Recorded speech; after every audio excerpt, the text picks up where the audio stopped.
Before engaging your opponent, make sure that you bow clearly, as it can save your life. On a serious note though, it's frustrating to be on the receiving end of a quick start, which is any attack or feint that's combined with the bowing movement. Quick starting defeats the purpose of a duel, which is to hone your skill, and all you're really achieving is a cheap kill.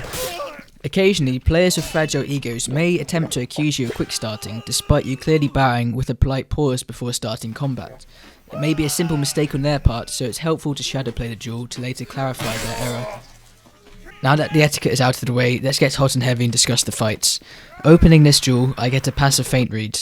Now, this is Shiv's highest entry barrier, and it's always going to be the hardest part about this game. Having once been a player that fell for just about every feint, regardless if it originated from halfway across the yard, I'll give you some tips that broke down my panic parry spell. Firstly, it's essential to get 120 frames. You can lower your graphics down to RuneScape mode if necessary. There are innies out there on the Chivalry subreddit and guides explaining you how to do this. You can make the graphics look as shitty as you need, but you do need 120 frames. Next tip is to start reading with your ears. Force yourself to listen out for the grunt before parrying, and eventually you'll break the habit of parrying too early. This isn't how you're going to end up reading most feints after you get good, as the grunts will often be unreliable, but it's a good place to start, and even experienced players can benefit from just bringing their focus back on the sound, especially against a very feint heavy opponent.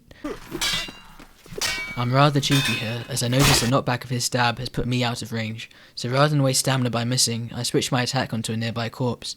This saves stamina, and for this reason I recommend switching your dead body count on as high as your PC can manage.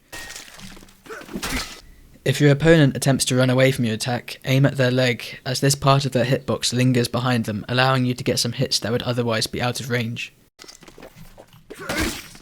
To ensure that your attack lands after a successful feint, you can hit your opponent with a well-aimed reverse to prevent them from double parrying.